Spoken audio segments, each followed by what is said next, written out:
Iran America യുദ്ധത്തിൽ വെടിനിർത്തൽ കരാർ ഇപ്പോൾ നിലവിലുണ്ട്. അത് ഈ ബുധനാഴ്ച വരെ ആ കരാർ ഉണ്ടാകും എന്നാണ് വെപ്പ്.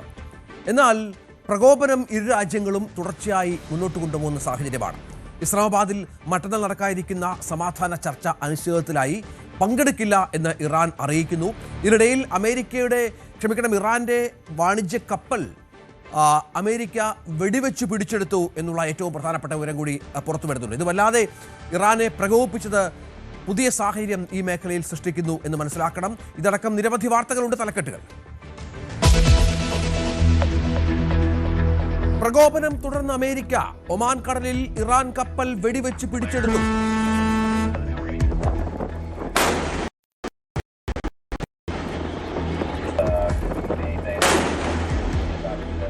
ചരക്ക് കപ്പലിന്റെ എഞ്ചിൻ റൂം തകർത്തു. ഇറാന്റെ തുറമുഖങ്ങൾ ലക്ഷ്യമാക്കി US പടക്കപ്പലുകൾ. സമാധാന ചർച്ചകൾ തുലാസിൽ. ചർച്ചയ്ക്കില്ലെന്ന് പ്രഖ്യാപിച്ച ഇറാൻ യുദ്ധത്തിന് തയ്യാർ. അമേരിക്കയ്ക്ക് ശക്തമായ തിരിച്ചടി നൽകും.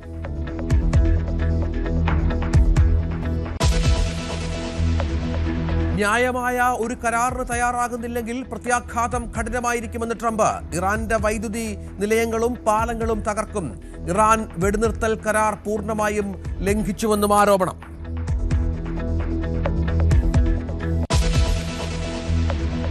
അമേരിക്കയിൽ അക്രമിയുടെ വെടിവെപ്പിൽ 8 കുട്ടികൾ കൊല്ലപ്പെട്ടു. മരിച്ചത് 1-നും 14-നും ഇടയിൽ പ്രായമുള്ള കുട്ടികൾ. അക്രമിയെ പോലീസ് വെടിവെച്ചു കൊന്നു.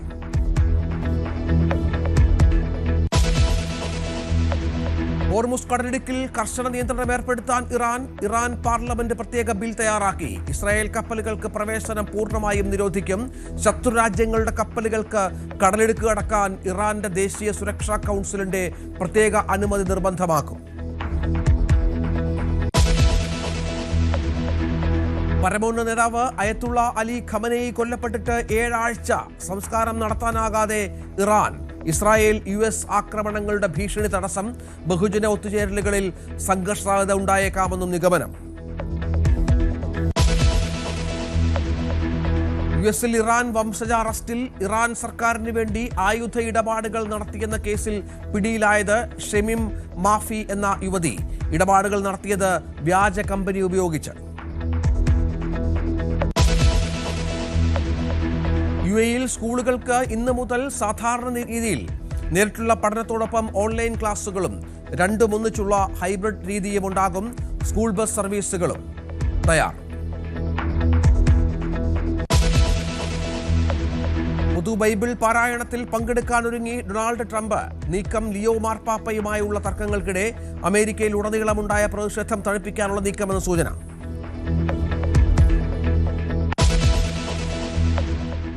വിരുനഗറിലെ പടക്കശാലയിലുണ്ടായ സ്ഫോടനത്തിൽ ഒരാൾ കൂടി മരിച്ചു. മരണസംഖ്യ 25. 4 പേരെ തിരിച്ചറിഞ്ഞിട്ടില്ല. പോസ്റ്റ്മോർട്ടം നടപടികൾ പൂർത്തിയായി.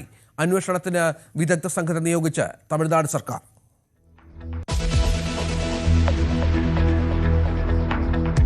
കനത്ത ചൂടിൽ കുതിച്ചുയർന്ന സംസ്ഥാനത്തെ വൈദ്യുതി ഉപയോഗം. 250 മെഗാവാട്ട് വൈദ്യുതി വാങ്ങാൻ റെഗുലേറ്ററി കമ്മീഷനോട് അനുമതി തേടി.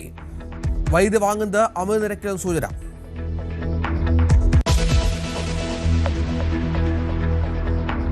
ജാമ്യം തേടി നിതിൻ രാജിന്റെ മരണത്തിൽ അറസ്റ്റിലായ ലോൺ ആപ്പ് ജീവനക്കാർ. പ്രതികളുടെ കസ്റ്റഡി അപേക്ഷയും കോടതിയിൽ.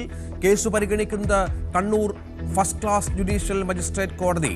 ആരോപണ വിധേയരായ അധ്യാപകർ ഒളിവിൽ തുടരുന്നു.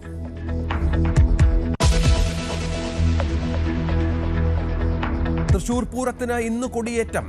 പൂരം ഞായറാഴ്ച. ഒരുക്കങ്ങൾ പൂർത്തിയാക്കി പാറമേക്കാവും തിരുവമ്പാടി.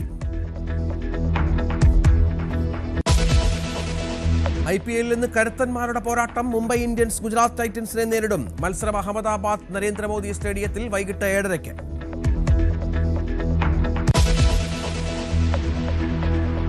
ടീം ക്യാപ്റ്റനായി 2020 ക്യാപ്റ്റനായി സൂര്യകുമാർ യാദവിന്റെ ഭാവി തുലാസിൽ. ഫോം ഔട്ട് ഗൗരവമായി പരിഗണിച്ച് BCCI. ശ്രേയസ് അയ്യർ നായകനായെത്താനുള്ള സാധ്യതയെന്ന് റിപ്പോർട്ടുകൾ. അജിത് അഗാർക്കറിന്റെ കാലാവധി നീട്ടും.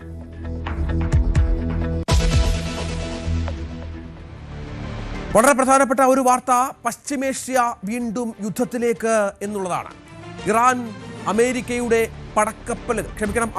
ഇറാന്റെ പടക്കപ്പൽ ആക്രമിച്ച് പിടിച്ചെടുക്കുന്നു, ചരക്ക് കപ്പൽ ആക്രമിച്ച് പിടിച്ചെടുക്കുന്നു. അതിൻ്റെ എഞ്ചിൻ റൂം അടക്കം തകർത്തുകൊണ്ടാണ് അമേരിക്കയുടെ നീക്കമുണ്ടായിരിക്കുന്നത്.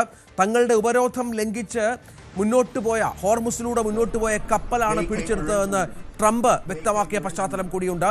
വെടിവെച്ച് കപ്പൽ പിടിച്ചെടുക്കുന്ന ദൃശ്യങ്ങൾ ഇപ്പോൾ പുറത്തുവിട്ട സാഹചര്യം നിർണായകമാണ്. ഹോർമുസ് കടലിടുക്കിലൂടെ നീങ്ങിയ ചരക്ക് കപ്പലിന്റെ എഞ്ചിൻ റൂം തകർത്താണ് US സൈന്യം കപ്പൽ കസ്റ്റഡിയിലെടുത്തത്. കപ്പൽ ഇപ്പോൾ പരിശോധിച്ചുകൊണ്ടിരിക്കുകയാണ് എന്നാണ് ട്രംപ് ട്രൂത്ത് സോഷ്യലിലൂടെ വ്യക്തമാക്കിക്കൊണ്ടിരിക്കുന്നത്.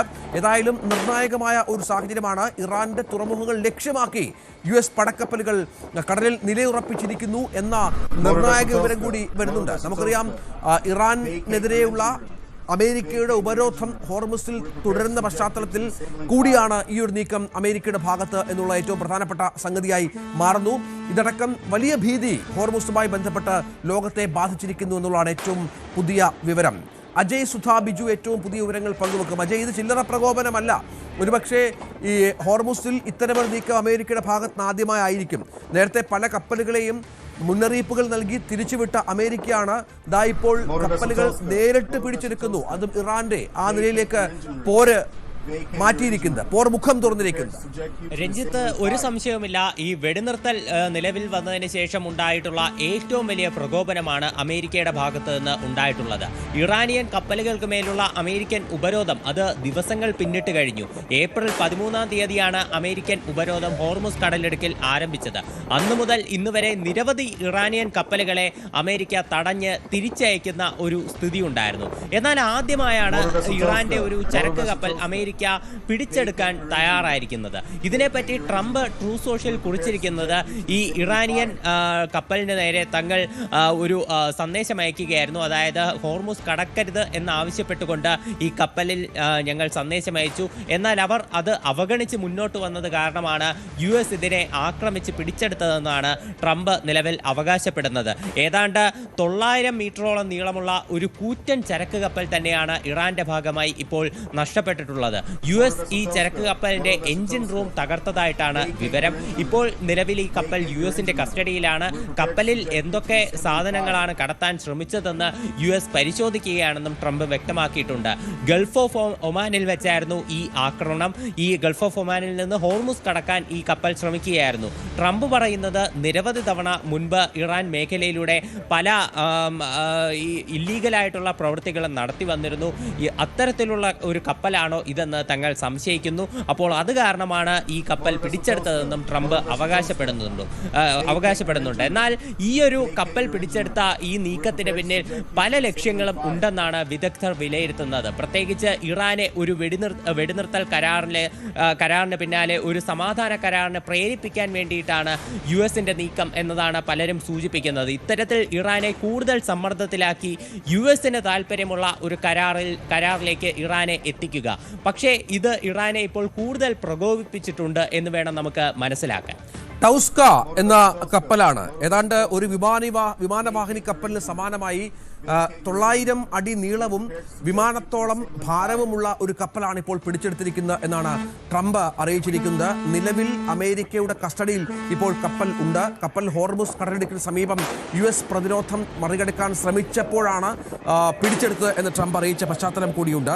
US സേനയുടെ USS സ്പ്രുവാൻസ് ആണ് ഒമാൻ കടലിടുക്കിൽ വെച്ച് ഈ കപ്പൽ പിടിച്ചെടുക്കുകയും മറ്റും ചെയ്തത്. മുന്നറിയിപ്പ് നൽകി ഇറാൻ ക്രൂ അത് തയ്യാറായില്ല ആ മുന്നറിയിപ്പ് കേൾക്കാൻ. അതിനെ തുടർന്നാണ് കപ്പൽ പിടിച്ചെടുത്തത് എന്നാണ് പറയുന്നത്. ഇപ്പോൾ ഈ അമേരിക്കയുടെ വേർഷൻ അനുസരിച്ച് നിയമവിരുദ്ധമായ പ്രവർത്തികളിൽ നേരത്തെയും ഏർപ്പെട്ടിട്ടുള്ള ഒരു കപ്പലാണ് ഈ ടൗസ്ക എന്നുള്ളതാണ്. US-ന്റെ ഉപരോധ പട്ടികയിലുള്ള ടൗസ്ക ഇപ്പോൾ ആ കപ്പലിന്റെ നിയന്ത്രണം പൂർണ്ണമായും ഞങ്ങൾക്കാണ് എന്ന് പറയുന്നു. എഞ്ചിൻ റൂം തുളച്ചുകൊണ്ട് ഞങ്ങൾ അതിനെ തടഞ്ഞു എന്നാണ് ഇപ്പോൾ ട്രംപ് വ്യക്തമാക്കുന്നത്. അത് നേരത്തെ പറഞ്ഞതുപോലെ ഒരു പോർമുഖം തുറക്കുകയാണ്. കപ്പൽ പിടിച്ചെടുക്കുക എന്ന് പറയുമ്പോൾ ഇറാനെ സംബന്ധിച്ചിടത്തോളം അതിന്റെ ഗൗരവം ചെറുതല്ല. സ്വാഭാവികമായും തിരിച്ചടി ഉണ്ടാകും എന്ന് വേണം നമുക്ക് മനസ്സിലാക്കാൻ. അത് എത്രത്തോളം ആണ് എന്നതുകൂടി അജയ് സുധാ ബിജു പറയും. അതായത് യുദ്ധത്തിന് തയ്യാറെന്ന് ഇറാൻ വ്യക്തമാക്കുകയാണ്. അതായത് ഇസ്ലാമാബാദിൽ നടക്കുന്ന ചർച്ചയ്ക്ക് തങ്ങളില്ല എന്നും ഇറാൻ പറയുന്ന പശ്ചാത്തലം ഏറെ ഗൗരവമേറിയ ഒന്നാണ്. അമേരിക്കയുടേത് വെടിനിർത്തൽ കരാർ ലംഘനമാണ് എന്ന് ഇറാൻ ആരോപിക്കുന്നു. സമാധാന ചർച്ചകളിൽ നിന്ന് അതിനാൽ പിന്മാറുകയാണ്. നമുക്കറിയാം മറ്റന്നാളാണ് ഇസ്ലാമാബാദിൽ വെച്ച് പാകിസ്ഥാന്റെ മധ്യസ്ഥതയിൽ സമാധാന ചർച്ചകൾ പ്രഖ്യാപിച്ചിരുന്നത്. അതിപ്പോൾ ഉണ്ടാകാനുള്ള സാധ്യതയില്ല. കാരണം സമാധാന ചർച്ച എന്ന് പറയുമ്പോൾ ഇരുപക്ഷത്തുമുള്ള ആളുകൾ വേണമല്ലോ. അതിൽ ഇറാൻ പങ്കെടുക്കില്ല എന്ന് പറയുമ്പോൾ ആ ചർച്ചയ്ക്ക് ഒരു പ്രസക്തിയുമില്ല. നാവിക ഉപരോധം പിൻവലിക്കണമെന്നാണ്. ഹോർമുസിലെ നാവിക ഉപരോധം പിൻവലിക്കാതെ ചർച്ചയ്ക്കില്ല നിലപാടിലാണ് ഇറാൻ ഇപ്പോൾ മുന്നോട്ട് പോകുന്നത്. തങ്ങളുടെ പ്രതിനിധികൾ ഇറാനുമായി അടുത്ത ഘട്ട ചർച്ചയ്ക്കായി പോകുന്നു എന്ന ഡൊണാൾഡ് ട്രംപിന്റെ വാക്കുകൾക്ക് പിന്നാലെയാണ് ഇപ്പോൾ ഇറാനിലെ തസ്നീം ന്യൂസ് ഏജൻസി ഇത്തരം റിപ്പോർട്ടുകൾ പുറത്തുവിടുന്നത്.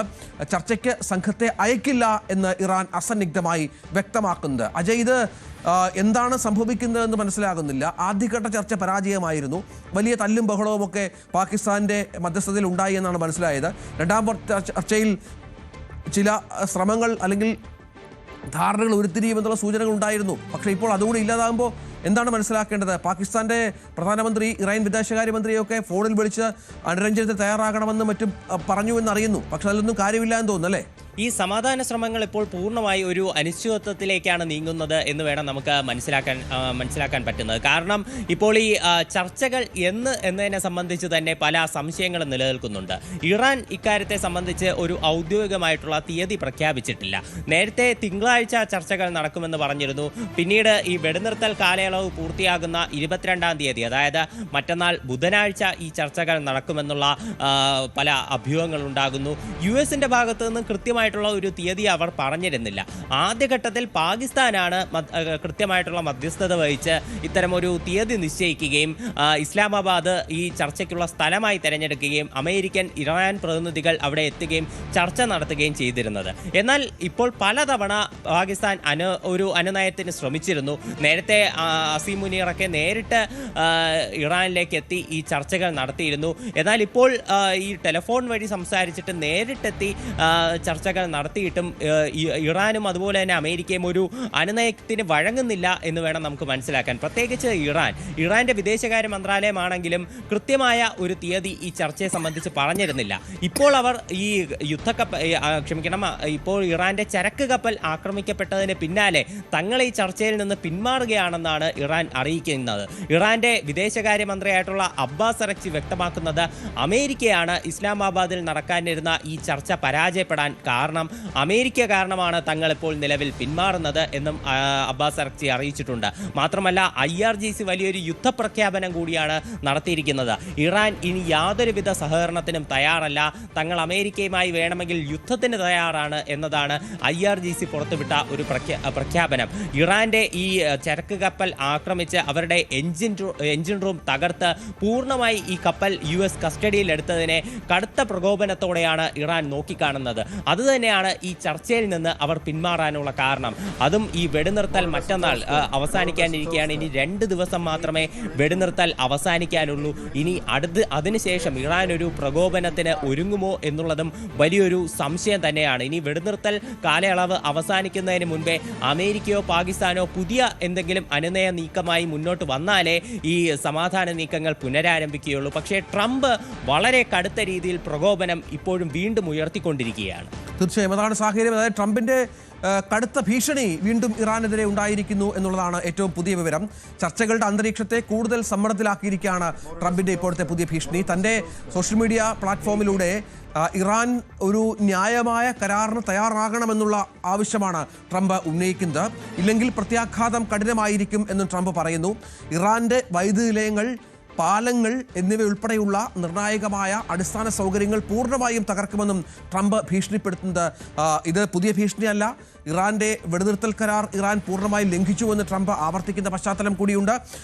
കരാർ അംഗീകരിച്ചില്ലെങ്കിൽ കഴിഞ്ഞ 47 വർഷമായി മറ്റ് പ്രസിഡന്റുമാർ ഇറാന്റെ കാര്യത്തിൽ ചെയ്യേണ്ടിയിരുന്ന കാര്യങ്ങൾ നടപ്പിലാക്കുക എന്നത് എൻ്റെ ബഹുമതിയായി ഞാൻ കാണുന്നു എന്നൊക്കെയാണ് ട്രംപ് പറയുന്നത്. ഇറാനെ ഒരു കൊലയാളി രാഷ്ട്രം എന്ന് വിശേഷിപ്പിച്ചുകൊണ്ടാണ് ട്രംപ് ഈ പോസ്റ്റ് ഇട്ടിരിക്കുന്നത്. അജയ്, ഇപ്പോൾ നേരത്തെ നമുക്കറിയാം ഊർജ്ജ നിലയങ്ങളും പാലങ്ങളും മറ്റുമായിരുന്നു ട്രംപിൻ്റെ ടാർഗറ്റ്. ചില പാലങ്ങൾ, പ്രധാനപ്പെട്ട 2 വലിയ പാലങ്ങൾ ഇറാനിലെ തകർക്കാൻ അമേരിക്കയ്ക്കായി.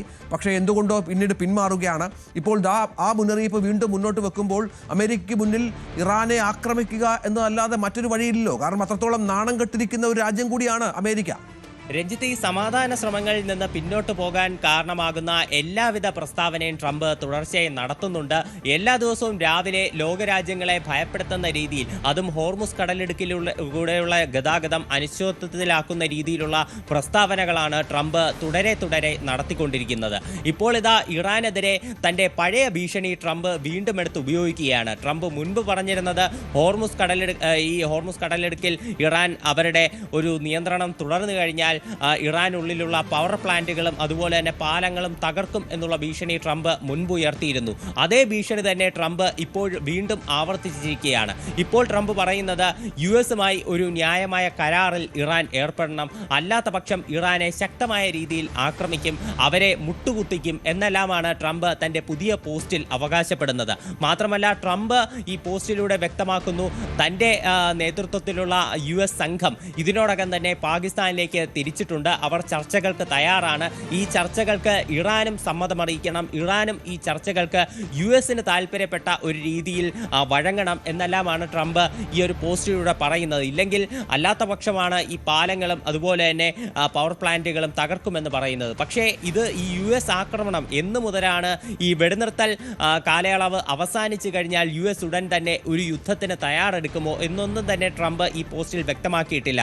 ഒരു കൃത്യമായ തീയതിയോ അല്ലെങ്കിൽ എന്ന് ആക്രമിക്കുമോ എന്നൊന്നും പറയാതെ ഒരു ഭീഷണിയുടെ സ്വരം, അതാണ് ട്രംപ് ഈ പോസ്റ്റിലൂടെ ആവർത്തിക്കുന്നത്. തീർച്ചയായും അതൊരു പ്രത്യേക സാഹചര്യമാണ്. മറ്റൊന്ന്, ഈ പാകിസ്ഥാനിൽ നടക്കുന്ന ഇസ്ലാമാബാദിലെ പ്രധാനപ്പെട്ട ഒരു ചർച്ച, 2ാം ഘട്ട ചർച്ചയുടെ കാര്യം പറഞ്ഞിരുന്നു. അതിൽ ഇറാൻ പങ്കെടുക്കുന്നില്ല എന്ന് ഇപ്പോൾ കുറച്ച് മുമ്പാണ് അവർ വ്യക്തമാക്കിയത്. അത് ഈ കപ്പലൊക്കെ പിടിച്ചെടുത്തതിന് ശേഷമായിരുന്നു. പക്ഷേ അതിന് മുൻപ് ആദ്യം ആരാണ് പങ്കെടുക്കുന്നത്, JD വാൻസ് ഈ ചർച്ചയുടെ ഭാഗമാകില്ല എന്ന് ട്രംപ് സുരക്ഷാ ഭീഷണി ഉണ്ട് എന്നും മറ്റും പറഞ്ഞിരുന്നു. അത് പിൻവലിക്കുകയും JD വാൻസ് ഈ ചർച്ചയുടെ ഭാഗമാകും, ഇറാൻ US സമാധാന ചർച്ചയുടെ ഭാഗമാകുമെന്നും മറ്റും പ്രഖ്യാപിച്ചിരുന്നു പിന്നീട്. അത് പക്ഷേ ഇനിയിപ്പോൾ ചർച്ചയുടെ ഭാവി എന്താണെന്ന് നമുക്കറിയില്ല. പക്ഷേ JD വാൻസ് തന്നെ ഈ സംഘത്തെ നയിക്കും എന്നാണ് ഇപ്പോൾ ട്രംപ് വ്യക്തമാക്കിയിരിക്കുന്നത്. ബുധനാഴ്ച നിലവിലെ വെടിനിർത്തൽ കരാറിൻ്റെ കാലാവധി അവസാനിക്കാനിരിക്കുകയാണ്. നമുക്കറിയാം, ഇതിനിടയിൽ ചർച്ചകളിൽ പുരോഗതി ഉണ്ടാക്കാൻ വൈസ് പ്രസിഡന്റ് നേരിട്ടെത്താനൊക്കെയുള്ള ശ്രമങ്ങളായിരുന്നു അമേരിക്കയുടെ ഭാഗത്തുനിന്നുണ്ടായിരുന്നത്. അതേസമയം ഔദ്യോഗികമായി ഇക്കാര്യം അറിയിച്ചിട്ടില്ല. പാകിസ്ഥാനിൽ വലിയ സുരക്ഷാ ക്രമീകരണങ്ങൾ ഒരുക്കിയിട്ടുണ്ട് എന്നുള്ള വിവരം കൂടി പുറത്തു വരുന്നുണ്ട്. കാരണം പ്രധാനപ്പെട്ട അമേരിക്കൻ നേതാക്കളൊക്കെ ഈ ചർച്ചയ്ക്കായി അവിടെ എത്തുമെന്നുള്ള സൂചനകളെ തുടർന്നാണ് ഇത്തരത്തിലുള്ള സുരക്ഷാ ക്രമീകരണങ്ങൾ ലാഹോറിലും മറ്റും വർദ്ധിപ്പിച്ചിരിക്കുന്നത് എന്നും മാധ്യമങ്ങൾ റിപ്പോർട്ട് ചെയ്യുന്നുണ്ട്. ഇതിനിടയിൽ ഇറാനുമായുള്ള യുദ്ധം അവസാനിച്ചിട്ടില്ല എന്നാണ് ഇസ്രായേൽ പ്രധാനമന്ത്രി ബെന്യാമിൻ നെതന്യാഹു വ്യക്തമാക്കിയിരിക്കുന്നത്. തൻ്റെ രാജ്യവും US-ഉം ക്രൂരതയ്ക്കെതിരെയുള്ള പോരാട്ടത്തിലാണ് എന്നും ഇറാനെ ലക്ഷ്യമിട്ട് ഇനിയും ആക്രമണങ്ങൾ നടത്തും എന്നും നെതന്യാഹു അസന്നിഗ്ധമായി വ്യക്തമാക്കുകയാണ്. ലോകത്തെ ഭീകരതയിലാഴ്ത്തുന്ന രാജ്യമെന്നാണ് ഇറാനെ നെതന്യാഹു വിശേഷിപ്പിക്കുന്നത്. പാശ്ചാത്യ നാഗരികതയെ തകർക്കാൻ ശ്രമിക്കുന്ന ഇറാൻ വലിയ ഏകാധിപത്യത്തിനെതിരെ US-നോട് ചേർന്ന് ഞങ്ങൾ പോരാടുകയാണ് എന്ന് പറയുന്നു. വലിയ നേട്ടങ്ങൾ ഇതിനകം യുദ്ധത്തിൽ കൈവരിച്ചു, ഈ നേട്ടങ്ങൾ ആവർത്തിക്കും. ഇതിനിടയിൽ നെതന്യാഹു അല്ലെങ്കിൽ ഇസ്രായേലിൻ്റെ നേതൃത്വത്തിൽ ലെബനനിലേക്ക് വലിയ ആക്രമണങ്ങൾ നടത്തുന്നുണ്ട് എന്ന വിവരങ്ങൾ കൂടി പുറത്തു വരുന്നു. കാരണം ലെബനനിൽ ഏത് നിമിഷവും കാര്യങ്ങൾ കുറച്ചുകൂടി സങ്കീർണമാകാം എന്നാണ്. കാരണം അവിടെയും ഒരു വെടിനിർത്തൽ കരാറുണ്ട്. അത് ലംഘിച്ചുകൊണ്ട് ലെബനനിലേക്ക് വലിയ ആക്രമണങ്ങൾ ഇറാൻ്റെ ഭാഗത്തുനിന്നുണ്ടാകുന്നു ഇസ്രായേലിൻ്റെ ഭാഗത്തുനിന്നുണ്ടാകുന്നു എന്ന വിവരങ്ങൾ കൂടി പുറത്തു വരുന്നുണ്ട്. അജയ്, ഇപ്പോൾ നെതന്യാഹു ഇസ്രായേൽ അമേരിക്കയുടെ പച്ചക്കൊടിക്കായി കാത്തിരിക്കുകയാണ് വീണ്ടും കാര്യങ്ങൾ പഴയപടിയിൽ എത്തിക്കാൻ, അല്ലേ? തീർച്ചയായിട്ടും ഇസ്രായേൽ ഇപ്പോൾ ഒരു ആക്രമണത്തിന് തയ്യാറായി തന്നെയാണ് സ്ഥിരമായി നിൽക്കുന്നത്. ഇതിനു മുൻപേ ലെബനനിൽ വെടിനിർത്തൽ പ്രഖ്യാപിച്ചപ്പോഴാണെങ്കിലും സ്ഥിരമായിട്ടുള്ള ബോംബിങ്ങും ആക്രമണങ്ങളും ഇസ്രായേലിന്റെ ഭാഗത്തു നിന്നുണ്ടായിരുന്നു. ഇതിന് പിന്നാലെ ട്രംപ് തന്നെ ഇസ്രായേലിനെ പരോക്ഷമായി വിമർശിച്ചുകൊണ്ട് ഒരു പോസ്റ്റ് അടക്കം ഇട്ടിരുന്നു. അതായത് ഇസ്രായേൽ എത്രയും വേഗം ഈ ലെബനിലുള്ള ബോംബിംഗ് നിർത്തണം, പെട്ടെന്ന് തന്നെ ഇത് മതിയാക്കിക്കൊള്ളൂ എന്നെല്ലാം കുറച്ച് കടുത്ത ഭാഷയിൽ തന്നെ ട്രംപ് പിന്നീട് പ്രതികരിക്കുകയുണ്ടായി. എന്തായാലും അത്തരം ഒരു ഈ ലെബനിൽ നടത്തിയ ആക്രമണങ്ങൾക്ക് പിന്നാലെ ഹിസ്ബുള്ളയും തിരിച്ച് പ്രത്യാക്രമണം നടത്തുന്നു. ഇതിൽ 2 ഇസ്രായേലി സൈനികരും അതുപോലെ തന്നെ UN പീസ് കീപ്പിംഗ് മിഷന്റെ ഭാഗമായി പ്രവർത്തിച്ചിരുന്ന ഒരു ഫ്രഞ്ച് സൈനികരും കൊല്ലപ്പെടുന്ന സ്ഥിതിയുണ്ടായി. ഇപ്പോഴെന്തായാലും തെക്കൻ ലെബനനിൽ ഒരു സംഘർഷ ഭൂമിക കൂടി വീണ്ടും തുറന്നിരിക്കുകയാണ്. വീണ്ടും അവിടെ കടുത്ത രീതിയിൽ ഇസ്രായേലിൻ്റെ ആക്രമണമുണ്ട്. ഈ ആക്രമണത്തിൽ 4 പേർ ഇതുവരെ കൊല്ലപ്പെട്ടതായിട്ടുള്ള ഔദ്യോഗിക വിവരം കൂടിയുണ്ട്. ഇത്തരത്തിൽ സ്ഥിരമായി ഒരു വെടിനിർത്തലിൻ്റെ ലംഘനം തന്നെ ഇസ്രായേൽ നടത്തിക്കൊണ്ടിരിക്കുകയാണ്. മാത്രമല്ല, ഇറാനുമായി പ്രഖ്യാപിച്ചിരുന്ന വെടിനിർത്തലിൻ്റെ കാലയളവിലാണെങ്കിലും തങ്ങൾ ഇറാനെതിരെയും സൈനിക നീക്കം നടത്തും, തങ്ങളുടെ ഓപ്പറേഷൻസ് അവസാനിച്ചിട്ടില്ല, മേഖലയിലുള്ള ടെറർ റെജീമിനെ പൂർണ്ണമായിട്ടും ഇല്ലാതാക്കും, US-ഉമായിട്ടുള്ള ചേർന്ന് ഉള്ള ആക്രമണം അതുതന്നെയാണ് തങ്ങളുടെ ലക്ഷ്യം എന്നെല്ലാം ബെഞ്ചമിൻ നെതന്യാഹു വ്യക്തമാക്കുന്ന സാഹചര്യമുണ്ടായിരുന്നു. ഇപ്പോൾ ഇതാ വീണ്ടും ഇസ്രായേൽ ഇത്തരം ഭീഷണികളിലാണ് മുന്നോട്ട് പോകുന്നത് നമുക്ക് കാണാൻ സാധിക്കും. മാത്രമല്ല, അമേരിക്കയിൽ നാളെയാണ് ഇസ്രായേലിൻ്റെയും അതുപോലെ തന്നെ ലെബനൻ്റെയും ഈ സമാധാന ചർച്ചകൾ നടക്കാനിരിക്കുന്നത്. 34 വർഷങ്ങൾക്ക് ശേഷം ഇരു രാജ്യങ്ങളും അമേരിക്കയിൽ വെച്ച് മുഖാമുഖം കാണുന്നു എന്നുള്ള വലിയ പ്രത്യേകത കൂടി ഈ ചർച്ചയ്ക്കുണ്ട്. ഇതെല്ലാം ഈ ഒരു ചർച്ചയുടെ ഒരു ക്രെഡിറ്റ് ഉൾപ്പെടെ ഏറ്റെടുത്തുകൊണ്ട് ട്രംപാണ് ഇത്തരമൊരു പ്രഖ്യാപനം വരെ നടത്തിയത്. പക്ഷേ ഇപ്പോൾ മേഖലയിലെ സാഹചര്യം വീണ്ടും വഷളായിരിക്കുന്നത് തീർച്ചയായിട്ടും അമേരിക്കയ്ക്കും വലിയൊരു ക്ഷീണമാണ്. ഇതിൽ ട്രംപ് ഇതുവരെ ഔദ്യോഗികമായി പ്രതികരണങ്ങളൊന്നും നടത്തിയിട്ടില്ല. പക്ഷേ സൈനിക നടപടികളുമായി ഇസ്രായേൽ മുന്നോട്ട് പോവുകയാണ്. ഇറാനെയും ആക്രമിക്കും എന്നതാണ് അവരുടെ ഭീഷണി എന്നത്. തീർച്ചയായും ഇതിനിടയിൽ ഇറാൻ മറ്റൊരു സുപ്രധാനമായ നീക്കം, അതും ഇസ്രായേലിനെ അടക്കം ചൊടിപ്പിക്കുന്ന ഒരു നീക്കമാണ്. അവിടെ ഹോർമുസിൽ ഇസ്രായേൽ കപ്പലുകൾക്ക് പൂർണ്ണമായും നിയന്ത്രണം ഏർപ്പെടുത്താനായി ഇറാൻ ഒരുങ്ങുന്നു എന്നുള്ള വിവരം കൂടി പുറത്തു വരികയാണ്. അതിന് നിയമപരമായ മാർഗങ്ങളിലേക്ക് ഇറാൻ കടക്കുകയാണ്. ഇറാൻ പാർലമെന്റ് ഒരു നിയമനിർമ്മാണത്തിന് ഒരുങ്ങുന്നു. ഇതുമായി ബന്ധപ്പെട്ട് പ്രത്യേക ബില്ല് തയ്യാറാക്കി എന്നാണ് സൂചന. ഈ ബില്ല് പ്രകാരം ഇസ്രായേൽ കപ്പലുകൾക്ക് ഹോർമുസ് കടലിടുക്കിലൂടെ പ്രവേശനം പൂർണ്ണമായും നിരോധിക്കും. ശത്രു രാജ്യങ്ങളുടെ കപ്പലുകൾക്ക് കടലിടുക്ക് കടക്കാൻ ഇറാന്റെ ദേശീയ സുരക്ഷാ കൗൺസിലിന്റെ പ്രത്യേക അനുമതി വേണ്ടിവരും. ഇറാനെ ആക്രമിച്ച രാജ്യങ്ങളിൽ നിന്ന് അർഹമായ നഷ്ടപരിഹാരം കിട്ടാതെ ആ രാജ്യങ്ങളുടെ കപ്പലുകൾ കടത്തിവിടില്ല. അതായത് അമേരിക്കയും ഇസ്രായേലും അടക്കമുള്ള രാജ്യങ്ങളുടെ കപ്പലുകൾ ഇതുവരെയുള്ള ആക്രമണത്തിന് വളരെ കൃത്യമായ നഷ്ടപരിഹാരം ഇറാന് നൽകണം. നൽകിയാൽ മാത്രമേ ഹോർമുസിലൂടെ കടന്നു പോകാൻ സാധിക്കൂ എന്നുള്ള സുപ്രധാനമായ ഒരു ബില്ല് ഇറാൻ പാർലമെന്റ് പാസ്സാക്കാൻ പോവുകയാണ്. നമുക്കറിയാം, നേരത്തെ ഹോർമുസിൽ ചുങ്കം വാങ്ങി തുടങ്ങിയിരുന്നു. ഈ പ്രശ്നങ്ങൾ, ഈ ഉപരോധം ആരംഭിക്കുന്നതിന് മുൻപ് ഇറാൻ വലിയ തുകയാണ് ചുങ്കമായി വാങ്ങിക്കൊണ്ടിരുന്നത്. ഇതിപ്പോൾ ഇസ്രായേലിനെയും അമേരിക്കയുടെയും കപ്പലുകളെ കടത്തിവിടില്ല എന്ന് പറയുമ്പോൾ ഇരു രാജ്യങ്ങളെയും പ്രകോപിപ്പിക്കുന്ന നീക്കമാണ്. അതിന് ഏത് തരത്തിലുള്ള തിരിച്ചടി ഉണ്ടാകുമെന്നുള്ളത് കാത്തിരുന്ന് കാണണം. ഇതിനിടയിൽ മറ്റൊരു വാർത്ത പുറത്തു വരുന്നത്, പരമോന്നത നേതാവ് ഇറാന്റെ അയത്തുള്ള അലി ഖമനേയി, നമുക്കറിയാം യുദ്ധം ആരംഭിച്ച ആദ്യ ആഴ്ചയിൽ തന്നെ, ആ ദിവസം തന്നെ കൊല്ലപ്പെട്ടിരുന്നു. 7 ആഴ്ചകൾ പിന്നിടുകയാണ് ഖമനേയി മരിച്ചിട്ട്. 8ാമത്തെ ആഴ്ചയാണ് ഖമനേയിയുടെ മരണമുണ്ടായിട്ട്. പക്ഷേ ഇപ്പോഴും മൃതദേഹം സംസ്കരിക്കാൻ സാധിച്ചിട്ടില്ല എന്നുള്ളത് ഇറാനെ സംബന്ധിച്ചിടത്തോളം വളരെ പ്രധാനപ്പെട്ട ഒരു കാര്യമാണ്. വലിയ സംസ്കാര ചടങ്ങുകൾ നടത്തുന്നതുമായി ബന്ധപ്പെട്ടുള്ള അപകട സാധ്യതകൾ ഇറാനിയൻ അധികൃതർ വിലയിരുത്തുന്നു, ചൂണ്ടിക്കാട്ടുന്നു. അതാണ് പ്രധാനപ്പെട്ട കാര്യം. അതായത് തുടർച്ചയായി ഇസ്രായേലിൻ്റെയും US-ൻ്റെയും ആക്രമണങ്ങൾ നടക്കുന്ന പശ്ചാത്തലമുണ്ട്. ഒപ്പം ബഹുജന ഒത്തുചേരലുകളിൽ സംഘർഷമുണ്ടാകാനുള്ള പശ്ചാത്തലം കൂടി ഈ സംസ്കാര ചടങ്ങുകൾ വൈകുന്നതിന് പ്രധാന കാരണമായി മനസ്സിലാക്കുന്നുണ്ട്. അതിലൊന്ന് ഈ ആക്രമണങ്ങൾ, നമുക്കറിയാം സംസ്കാര ചടങ്ങാകുമ്പോൾ ഇറാനിലെ പ്രധാനപ്പെട്ട നേതാക്കൾ പങ്കെടുക്കും. അവിടെയും ആക്രമണം നടത്തി ഈ നേതാക്കളെ കൊലപ്പെടുത്താനുള്ള ഭീഷണി അല്ലെങ്കിൽ അത്തരമൊരു സാധ്യത കൂടി ഇറാൻ മനസ്സിലാക്കുന്നു. തുടർന്നാണ് ഈ സംസ്കാര ചടങ്ങുകൾ നടത്താൻ പറ്റാത്തത്. ഒപ്പം ഏറെ ആരാധകരുള്ള, ഒരുപാട് ആരാധിക്കുന്ന ഒരു നേതാവ് കൂടിയാണ് ഇറാനിൽ അയത്തുള്ള അലി ഖമേനി. അദ്ദേഹത്തിൻ്റെ സംസ്കാര ചടങ്ങുകളിൽ വലിയ തോതിലുള്ള ജനക്കൂട്ടമുണ്ടാകുമെന്ന കാര്യത്തിൽ സംശയമില്ല. അത്തരം ജനക്കൂട്ടമുണ്ടായാൽ, ആ മോബ് വയലൻ്റ് ആയാൽ, ഒരു തരത്തിലും അതിനെ കൺട്രോൾ ചെയ്യാനുള്ള ചിലപ്പോൾ സാധിച്ചില്ല എങ്കിൽ അത് വല്ലാത്തൊരവസ്ഥയിലേക്ക് രാജ്യത്തെ കൊണ്ടെത്തിക്കും എന്നും ആ രാജ്യം സംശയിക്കുന്നുണ്ട്. അതുകൊണ്ടാണ് ഖമനേയിയുടെ സംസ്കാര ചടങ്ങുകൾ ഇപ്പോഴും വൈകിപ്പിക്കുന്നത്. ഇപ്പോഴും ഖമനേയിയുടെ മൃതദേഹം സൂക്ഷിച്ചിരിക്കുകയാണ്. അത് എന്നത്തേക്ക് സംസ്കാരം ഉണ്ടാകുമെന്ന കാര്യത്തിലൊക്കെ ഇനി കാത്തിരുന്ന് കാണണം. മറ്റൊരു വാർത്ത പുറത്തു വരുന്നത് UAE-യിൽ നിന്നാണ്. UAE-യിൽ ഇന്ന് മുതൽ സ്കൂളുകൾ സാധാരണ നിലയിലേക്ക് മാറുകയാണ്. സ്കൂളുകൾ ഇന്ന് മുതൽ സാധാരണ നിലയിലേക്ക് പ്രവർത്തിക്കുന്നു. നേരിട്ടുള്ള പഠനത്തോടൊപ്പം ഓൺലൈൻ പഠനമോ രണ്ടും ഒന്നിച്ചുള്ള ഹൈബ്രിഡ് രീതിയോ തിരഞ്ഞെടുക്കാൻ സ്കൂളുകൾക്ക് അനുവാദം നൽകിയിട്ടുണ്ട്. സ്കൂൾ ബസ്സുകളുടെ സർവീസ്, നേരത്തെ സ്കൂൾ ബസ്സുകളുടെ സർവീസ് ഉണ്ടാകില്ല എന്ന വിവരങ്ങൾ പുറത്തു വന്നിരുന്നു. പക്ഷേ സ്കൂൾ ബസ്സുകളുടെ സർവീസും ഉണ്ട്. അതായത് വേണമെങ്കിൽ ഓൺലൈൻ ക്ലാസ്സുകളിൽ മാത്രമായി പങ്കെടുക്കാം, അല്ലെങ്കിൽ നേരിട്ടുള്ള ക്ലാസ്സുകളിൽ പോകാം, അല്ലെങ്കിൽ രണ്ടും കൂടി ചേരുന്ന രീതി, അതിലേക്കും കാര്യങ്ങൾ എത്തിയേക്കാം എന്നാണ് മനസ്സിലാക്കേണ്ടത്. ഓരോ സ്കൂളുകളിലെയും തീരുമാനം രക്ഷിതാക്കളെ അറിയിച്ചിട്ടുണ്ട്. നേരിട്ട് സർക്കാർ നിയന്ത്രണത്തിലായിരിക്കും ഇത്തരം കാര്യങ്ങൾ മുന്നോട്ട് കൊണ്ടുപോവുക എന്നും മനസ്സിലാക്കിയിട്ടുണ്ട്. നമുക്കറിയാം, ഈ യുദ്ധം ആരംഭിച്ച ശേഷം പൂർണ്ണമായും ഓൺലൈൻ വഴിയായിരുന്നു സ്കൂളുകളും നഴ്സറികളും കോളേജുകളും മറ്റും പ്രവർത്തിച്ചിരുന്നത്. ഇപ്പോൾ കോളേജുകൾ സർവകലാശാലകളും തുറന്നിരിക്കുന്നു എന്ന സന്തോഷകരമായ ഒരു വിവരം കൂടിയുണ്ട്. അതും യു.എ സംബന്ധിച്ചിടത്തോളം പ്രധാനപ്പെട്ട കാര്യമാണ്. CBSE പരീക്ഷയടക്കം ഉപേക്ഷിച്ച ഒരു പശ്ചാത്തലത്തിലൂടെയായിരുന്നു ആ രാജ്യം കടന്നുപോയത് എന്നുള്ളതാണ് ഈ വിഷയത്തിൻ്റെ ഗൗരവം വല്ലാതെ വർദ്ധിപ്പിച്ചത്. മറ്റു വാർത്ത അമേരിക്കയിൽ നിന്നാണ്. അവിടെ ചാരവൃത്തിക്ക് ഇറാനിയൻ സ്വദേശിയായ യുവതി അറസ്റ്റിലായിരിക്കുന്നു. ഇറാൻ വംശീയ യുവതിയെ ഇറാൻ സർക്കാരിന് വേണ്ടി ആയുധ ഇടപാടുകൾ നടത്തിയെന്ന കേസിലാണ് ലോസ് ആഞ്ചലസ് അന്താരാഷ്ട്ര വിമാനത്താവളത്തിൽ വെച്ച് അറസ്റ്റ് ചെയ്യുകയും മറ്റും ചെയ്തത്. ഷമീം മാഫി എന്നാണ് യുവതിയുടെ പേര്. മാഫി നടത്തിയ ഇടപാടുകളിൽ സായുധ ഡ്രോണുകൾ, ബോംബ് ഫ്യൂസുകൾ, സുഡാനിലെ നിലവിലെ ആഭ്യന്തര യുദ്ധത്തിലേക്ക് അയച്ച ആയുധശേഖരം എന്നിവയൊക്കെ ഉൾപ്പെടുന്നതായാണ് അവിടുത്തെ മാധ്യമങ്ങൾ റിപ്പോർട്ട് ചെയ്യുന്നത്. ഷമീം മാഫിക്കെതിരെ നിയമപരമായ അനുമതിയില്ലാതെ ആയുധ ഇടപാടുകൾ നടത്തിയെന്ന കേസ് കാലിഫോർണിയയുടെ സെൻട്രൽ ഡിസ്ട്രിക്റ്റിലെ US അറ്റോർണി ഓഫീസ് ചുമത്തിയിട്ടുണ്ട്. അങ്ങനെ അവർ ഒരു നിയമപരമല്ലാത്ത കമ്പനി, ഒരു വ്യാജ കമ്പനി ഉപയോഗിച്ചാണ് ഇടപാടുകൾ നടത്തിയത് എന്നാണ് ഇപ്പോൾ ലഭിക്കുന്ന വിവരം. ഒരുപാട് പല രാജ്യങ്ങളിലേക്കും സുഡാനിലേക്കും മറ്റും നിരവധി ആയുധങ്ങൾ ഇതുമായി ബന്ധപ്പെട്ട് കയറ്റി അയച്ചിട്ടുണ്ട്. $70 മില്യൺ അധികം വിലമതിക്കുന്ന കരാർ സുഡാനുമായി ഇവർ ഏർപ്പെട്ടിരുന്നു എന്നാണ് മനസ്സിലാക്കുന്നത്. ഇത്തരത്തിലുള്ള നിയമപരമല്ലാത്ത മാർഗങ്ങളിലൂടെ ആയുധ ഇടപാടുകൾക്ക് ചുക്കാൻ വഹിച്ച ഇവരെ ഒടുവിൽ അവരുമായി ബന്ധപ്പെട്ട വിവരങ്ങൾ രഹസ്യാന്വേഷണ വിഭാഗം ശേഖരിച്ചു വരികയായിരുന്നു.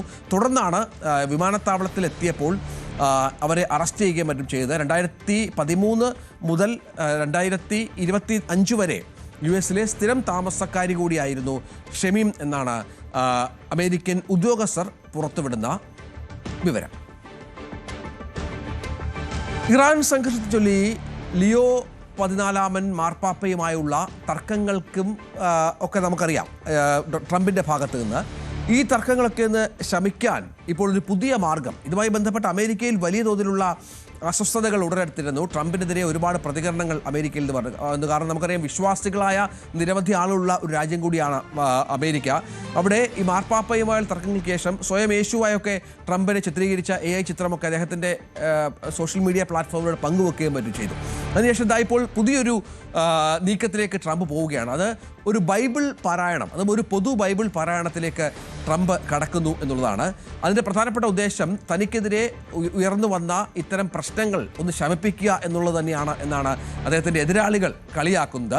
ഏപ്രിൽ 21-ന്, അതായത് നാളെ വൈകുന്നേരം 6 മണിക്ക് നടക്കുന്ന അമേരിക്ക റീഡ്സ് ദി ബൈബിൾ എന്ന പരിപാടിയുടെ ഭാഗമായാണ് പ്രസിഡന്റ് ഇതുമായി ബന്ധപ്പെട്ട് ബൈബിൾ പാരായണത്തിൽ പങ്കുചേരുന്നത് എന്നാണ് മനസ്സിലാക്കുന്നത്. ബൈബിളിൻ്റെ 2-ാം ദിനവൃത്താന്തം 7-ാം അധ്യായം 11 മുതൽ 22 വരെയുള്ള ഭാഗങ്ങളാണ് ട്രംപ് വായിക്കുക എന്നും സംഘാടകർ അറിയിച്ചിട്ടുണ്ട്. ഏതായാലും അമേരിക്കയിലുണ്ടായ വലിയ പ്രതിഷേധങ്ങൾ, മാർപ്പാപ്പയ്ക്കെതിരെയുള്ള വലിയ പ്രശ്നങ്ങൾ, അത് പരിഹരിക്കുക എന്ന ഉദ്ദേശം കൂടി ട്രംപിനുണ്ട് എന്നാണ് മനസ്സിലാക്കുന്നത്. ട്രംപ് പരസ്യമായി മാർപ്പാപ്പയെ വിമർശിച്ചിരുന്നു. താൻ മാർപ്പാപ്പയുടെ ആരാധകനല്ല എന്നും മറ്റും പറഞ്ഞു. നമുക്കറിയാം, ഈ ലിയോ 14 മാർപ്പാപ്പ അമേരിക്കൻ വംശജൻ കൂടിയാണ്. അമേരിക്കൻ വംശജനായി മാർപ്പാപ്പയാകുന്ന ആദ്യത്തെ ആൾ കൂടിയായിരുന്നു അദ്ദേഹം. ഇത്തരത്തിലുള്ള വലിയ വികാരം അദ്ദേഹത്തിനെതിരെ നിന്നപ്പോൾ വലിയ വികാരവും വിമർശനവും ട്രംപ് നേരിടേണ്ടി വരികയും മറ്റും ചെയ്തതാണ് ഇപ്പോൾ ഇത്തരമൊരു നീക്കവുമായി ബന്ധപ്പെട്ട് ട്രംപിനെ ചേർക്കുന്നു. പശ്ചിമ ബംഗാളിലെ ഷർഗ്രാമിലെ പലഹാരക്കടയിൽ കയറി സ്നാക്സ് വാങ്ങുന്ന പ്രധാനമന്ത്രി നരേന്ദ്രമോദിയുടെ വീഡിയോയും ചിത്രങ്ങളും ഇപ്പോൾ സോഷ്യൽ മീഡിയയിൽ വലിയ വൈറലാണ്. പശ്ചിമ ബംഗാളിലെ റാലിക്കിടയിൽ നിന്ന് ലോക്കൽ സ്ട്രീറ്റ് ഭക്ഷണമായ ഝാൽമുരി പരീക്ഷിക്കാനായാണ് പ്രധാനമന്ത്രി ഇറങ്ങി വന്നത്. ഞായറാഴ്ച കഴിഞ്ഞ ദിവസം പുരുലിയ, ഷാർഗ്രാം, മെഡിനിപൂർ, ബിഷ്ണുപൂർ എന്നിവിടങ്ങളിൽ അദ്ദേഹം 3-4 റാലികളിൽ പങ്കെടുത്ത ശേഷമാണ് ഇത്തരത്തിൽ ഒരു ചെറിയ കടയിൽ കയറി ഝാൽമുരി കഴിച്ചത്. ഷാർഗ്രാമിലെ ഝാൽമുരി ഇടവേള എന്ന ക്യാപ്ഷനോടുകൂടി അദ്ദേഹം ഈ എക്സിൽ ഈ വീഡിയോ പോസ്റ്റ് ചെയ്തു. തുടർന്ന് വലിയ വൈറലായി മാറിയ പശ്ചാത്തലമൊക്കെ ഉണ്ട്. നമുക്ക് ആ ദൃശ്യങ്ങളിൽ തന്നെ കാണാം. ഒരുപാട് ആളുകൾ അദ്ദേഹത്തോടൊപ്പം സെൽഫി എടുക്കാൻ മത്സരിക്കുന്നു, വീഡിയോ ചിത്രങ്ങൾ എടുക്കുന്നതൊക്കെ നമ്മൾ കണ്ടു. രുചികരമായ ഝാൽമുരി കഴിച്ചു എന്നാണ് ട്രംപ് സോഷ്യൽ മീഡിയയിലൂടെ പങ്കുവച്ചത്. ഈ പണം കടക്കാരനോട് സ്നാക്സ് നൽകാൻ ആവശ്യപ്പെടുന്നു. തുടർന്ന് സ്നാക്സിൻ്റെ പണം നൽകാൻ തയ്യാറായപ്പോൾ വിൽപ്പനക്കാരൻ ആദ്യം നിരസിച്ചു. പക്ഷേ പിന്നീട് മോദി നിർബന്ധിച്ച് ഈ പണം സ്വീകരിക്കാൻ ആവശ്യപ്പെടുകയും മറ്റും ചെയ്തിരുന്നു. ഝാൽമുരി പശ്ചിമ ബംഗാളിലെ രുചികരമായ, അവിടെ ഏറെ പ്രചാരമുള്ള ഒരു പലഹാരമാണ്. ഉള്ളി, പൊരി, കടല, കടുകെണ്ണ, മുളക് പൊടി, മല്ലിയില, നാരങ്ങാനീര് എന്നിവയൊക്കെ ചേർത്ത് തയ്യാറാക്കുന്ന രുചികരമായ ഒരു ഭക്ഷണ പദാർത്ഥം കൂടിയാണ് ഝാൽമുരി. ഏതായാലും മോദിയുടെ ഈ വരവോടുകൂടി ഝാൽമൂരി കൂടി അവിടെ വലിയ ഹിറ്റായിരിക്കുകയാണ്. നമുക്ക് അമേരിക്കൻ വാർത്തകളിലേക്ക് ഒരിക്കൽ കൂടി ഒന്ന് പോകണം. അവിടെ സർക്കാർ ഉദ്യോഗസ്ഥർ, അതും ആണവ ബഹിരാകാശ പദ്ധതികളുമായി ബന്ധപ്പെട്ട് പ്രവർത്തിച്ചിരുന്ന നിരവധി സർക്കാർ ഉദ്യോഗസ്ഥർ, 10ഓളം സർക്കാർ ഉദ്യോഗസ്ഥർ കഴിഞ്ഞ കുറച്ച് ദിവസങ്ങൾക്കുള്ളിൽ മരണപ്പെട്ടത് അമേരിക്കൻ പ്രസിഡന്റിനെ ചില്ലറയൊന്നുമല്ല ആശങ്കപ്പെടുത്തുന്നത്. അമേരിക്കയിൽ ഒന്നാകെ ഈ ആശങ്ക പടർന്നിട്ടുണ്ട്. ഈ തിരോധാനങ്ങളെക്കുറിച്ചൊക്കെ അന്വേഷിക്കാൻ ട്രംപ് FBI-ക്ക് നിർദ്ദേശം നൽകി എന്നുള്ളത് ഏറ്റവും പുതിയ വാർത്തയാണ്. ഈ സംഭവത്തിന് പിന്നിൽ അജ്ഞാത പറക്കും തളികകൾ ആണോ എന്നുള്ള സംശയങ്ങളും അഭ്യൂഹങ്ങളുമൊക്കെ രാജ്യത്ത് ശക്തമായി നിലനിൽക്കുന്ന സാഹചര്യമുണ്ട്. ഇത് ഈ അമേരിക്കയുടെ അന്വേഷണ ഏജൻസികളെല്ലാം സംയുക്തമായി ചേർന്നുകൊണ്ട് FBI-യുമായി സഹകരിച്ച് ഈ കേസുകൾ സമഗ്രമായി പരിശോധിക്കണമെന്നാണ് വൈറ്റ് ഹൗസ് ഇപ്പോൾ ആവശ്യപ്പെട്ടിരിക്കുന്നത്. ട്രംപും ഈ വിഷയം ഗൗരവതരമാണ് എന്ന് വാർത്താ സമ്മേളനത്തിലും മറ്റും പറഞ്ഞിരുന്നു. മരിച്ചവരിൽ ചിലർ വളരെ പ്രധാനപ്പെട്ട വ്യക്തികളാണ്, അതിനാൽ ഇക്കാര്യം പരിശോധിക്കാൻ പോവുകയാണെന്നാണ് ട്രംപ് പറഞ്ഞത്. നാസയുടെ jet propulsion laboratory, Los Alamos national laboratory തുടങ്ങിയ തന്ത്രപ്രധാനമായ കേന്ദ്രങ്ങളിൽ ജോലി ചെയ്തിരുന്ന 10ഓളം പ്രമുഖർ, ഇതിലൊരു മേജർ ജനറലൊക്കെ ഉൾപ്പെടും, ഇവർ മരിക്കുകയോ കാണാതാവുകയോ മറ്റോ ചെയ്തു. ഈ തിരോധാനമാണ് വലിയ തോതിൽ അമേരിക്കയിൽ ചർച്ചകൾക്ക് ഇടയാക്കുകയും മറ്റും ചെയ്തത്. തുടർന്നാണ് ഇത് അന്വേഷിക്കാൻ അവിടുത്തെ അന്വേഷണ ഏജൻസികൾ തീരുമാനിച്ചത്. അവിടെയാണ് പറക്കും തളികകളുടെയൊക്കെ ഒരു സംശയം. നേരത്തെ നമുക്കറിയാം, പറക്കും തളികയൊക്കെ ബന്ധപ്പെട്ട് ട്രംപും നേരത്തെയുള്ള പ്രസിഡന്റ് ബിൽ ക്ലിന്റനുമൊക്കെ ബരാക് ഒബാമയുമൊക്കെ പല വിധത്തിലുള്ള അവകാശവാദങ്ങളൊക്കെ പങ്കുവച്ചിരുന്നു. അപ്പോൾ അത്തരം ചില സാന്നിധ്യങ്ങൾ ഇവിടെ ഉണ്ടോ എന്നുള്ളതാണ് ഇപ്പോഴത്തെ അമേരിക്കൻ ഭരണകൂടത്തിൻ്റെ പേടി. മറ്റു വാർത്ത, 2020 ക്യാപ്റ്റനായി സൂര്യകുമാർ യാദവ് തുടരുമോ എന്ന കാര്യത്തിലാണ് ഇപ്പോൾ ക്രിക്കറ്റ് പ്രേമികൾക്കിടയിൽ ചില ചർച്ചകൾ നടക്കുന്നത്. കാരണം നമുക്കറിയാം, കഴിഞ്ഞ കുറേ നാളായി സൂര്യകുമാർ യാദവിൻ്റെ ബാറ്റിംഗ് ഒട്ടും ഫോമിലല്ലാത്ത ഒരാളെ ക്യാപ്റ്റനാക്കി മാത്രം നിർത്താൻ BCCI തയ്യാറാകില്ല എന്നുള്ള വിവരങ്ങൾ ക്രിക്കറ്റ് മാധ്യമങ്ങൾ പങ്കുവെക്കുന്നുണ്ട്. അതിനു പകരം ശ്രേയസ് അയ്യരാണ് BCCIയുടെ മനസ്സിലുള്ളത് എന്നാണ് ഏറ്റവും പുതിയ വിവരം. നമുക്കറിയാം, ശ്രേയസ് അയ്യർ നല്ല ഫോമിലാണ്. ശ്രേയസ് അയ്യരുമായി ബന്ധപ്പെട്ട് ക്യാപ്റ്റൻസി ഉണ്ടാകും എന്ന കാര്യത്തിൽ നേരത്തെ തന്നെ വാർത്തകൾ പുറത്തു വന്നിരുന്നു. സൂര്യകുമാർ യാദവിന് 35 വയസ്സ് കഴിഞ്ഞ പശ്ചാത്തലം കൂടിയുണ്ട്. ഫോം ഔട്ടാണ്. അപ്പോൾ സൂര്യകുമാർ പുറത്താവുകയും, ഇപ്പോൾ നിലവിൽ 2020 മത്സരങ്ങളിൽ മാത്രമാണ് സൂര്യകുമാർ ഇന്ത്യൻ ടീമിലുള്ളത്. അവിടെ നിന്നുകൂടി പുറത്തായാൽ ക്രിക്കറ്റിൻ്റെ എല്ലാ ഫോർമാറ്റുകളിൽ നിന്നും രാജ്യത്തെ ടീമിൽ നിന്ന് 3 ടീമുകളിൽ നിന്നും സൂര്യകുമാർ പുറത്താക്കുമെന്ന കാര്യം സംശയമില്ല. 2028 ലോസ് ആഞ്ചലസ് ഒളിമ്പിക്സിൽ സൂര്യ തന്നെ ടീമിനെ നയിക്കുമോ എന്ന കാര്യത്തിലൊന്നും വ്യക്തത കൈവന്നിട്ടില്ല. T20 കിരീടം നേടിയപ്പോൾ സൂര്യകുമാർ യാദവ് പറഞ്ഞത് തൻ്റെ അടുത്ത ലക്ഷ്യം ഒളിമ്പിക് സ്വർണ്ണമാണ് എന്നുള്ളതാണ്. പക്ഷേ ഇനി നിരവധി പര്യടനങ്ങൾ നടക്കാനിരിക്കുന്നുണ്ട്. അവിടെ ഫോമിലായാൽ ജൂൺ ജൂലൈ മാസങ്ങളിൽ നടക്കുന്ന ഇംഗ്ലണ്ട് അയർലൻഡ് പര്യടനങ്ങളിൽ സൂര്യകുമാറിന് തൻ്റെ ബാറ്റിംഗ് ഫോം വീണ്ടെടുക്കാനായാൽ ഒരുപക്ഷേ സൂര്യകുമാർ ടീമിൽ തുടർന്നേക്കാം എന്നാണ് ഇപ്പോൾ മനസ്സിലാക്കേണ്ടത്. മറ്റൊരു വിവരം പുറത്തു വരുന്നത്, ഈ അജിത് അഗാർക്കർ സെലക്ഷൻ കമ്മിറ്റി ചെയർമാനായി തുടരുമെന്നാണ്. അഗാർക്കർ അടുത്ത 2 വർഷം കൂടി ഈ ചുമതല കിട്ടിയേക്കും എന്നാണ്, 1 വർഷം കൂടി ഈ ചുമതല കിട്ടിയേക്കുമെന്നാണ് മാധ്യമങ്ങൾ റിപ്പോർട്ട് ചെയ്യുന്നത്. അഗാർക്കറിൻ്റെ സെലക്ഷൻ കമ്മിറ്റി ചെയർമാനായ ശേഷം നിരവധി കിരീടങ്ങൾ ഇന്ത്യൻ ടീമിന് കിട്ടിയിട്ടുണ്ട്. അത് അഗാർക്കറിൻ്റെ നില ഉറപ്പിക്കുന്നു എന്നാണ് നമുക്ക് ലഭ്യമാകുന്ന വിവരം. അമേരിക്കയിലേക്ക് ഒരിക്കൽ കൂടി ഒന്ന് പോകണം. അവിടെ അമേരിക്കയിൽ വെടിവെപ്പ്, 8 കുട്ടികളാണ് കൊല്ലപ്പെട്ടത്. ലൂസിയാനയിലെ ട്രെവപ്പോർട്ടിൽ ആണ് ഈ സംഭവം ഉണ്ടായത്. 1-നും 14-നും ഇടയിൽ പ്രായമുള്ള കുട്ടികളാണ് ഈ കൊല്ലപ്പെട്ടത്. അക്രമിയെ പോലീസ് വെടിവെച്ചു കൊന്നു എന്നുള്ള വിവരം കൂടി പുറത്തു വരുന്നുണ്ട്. അജയ് സുധാ ബിജു ചേരുന്നുണ്ട്. അജയ്, എന്താണ് സംഭവിച്ചത്? ഈ അമേരിക്കയിൽ വെടിവെപ്പ് എന്നുള്ളത് ഒരു പുതിയ കാര്യമല്ല, പക്ഷേ ഈ കുട്ടികളെ ലക്ഷ്യം വെച്ചുകൊണ്ടുള്ള ഒരു വെടിവെപ്പായിരുന്നോ ഇത്? രഞ്ജിത്ത്, ഒരു കുടുംബ പ്രശ്നം കാരണമുള്ള വഴക്കാണ് ഇത്തരമൊരു വെടിവയ്പ്പിലേക്ക് നയിച്ചത് എന്നാണ് വിവരമുള്ളത്. ലൂസിയാനയിലാണ് ഇത്തരമൊരു ദാരുണമായിട്ടുള്ള സംഭവം. 3 വീടുകളിലേക്ക് കയറി ചെന്നാണ് അക്രമി ഇത്തരമൊരു വെടിവയ്പ്പ് നടത്തിയത്. അതായത് ഈ അക്രമിക്ക് ഭാര്യയുമായി ചില പ്രശ്നങ്ങൾ ഉണ്ടായിരുന്നു. ഇതിനെ തുടർന്നാണ് ഈ ആക്രമണം നടത്തിയത് എന്നാണ് സൂചന. ഷമർ എൽക്കിൻസ് എന്ന് പറയുന്ന ഒരു 31-കാരനാണ് ഈ ആക്രമണത്തിന് പിന്നിൽ. ഇയാളൊരു മുൻ സൈനികൻ കൂടിയാണ്. ഈ എൽക്കിൻസ് എന്ന് പറയുന്ന ഈ വ്യക്തിക്ക് ഭാര്യയുമായി നിരന്തരം പ്രശ്നങ്ങളുണ്ടായിരുന്നു. ഇത് കാരണം ഇയാൾ നേരത്തെ തന്നെ കുട്ടികളെ കൊലപ്പെടുത്താനുള്ള ശ്രമങ്ങൾ നടത്തിയിരുന്നു. നേരത്തെ ഇയാളുടെ കുട്ടികൾ പഠിക്കുന്ന സ്കൂളിലെത്തി ഇയാൾ വെടിയുതിർക്കുന്ന സംഭവമുണ്ടായിരുന്നു. അന്ന് പോലീസ് ഇയാളെ അറസ്റ്റ് ചെയ്ത് സ്റ്റേഷനിലെത്തിച്ച് വാൺ ചെയ്ത് വിട്ടയച്ചതാണ്.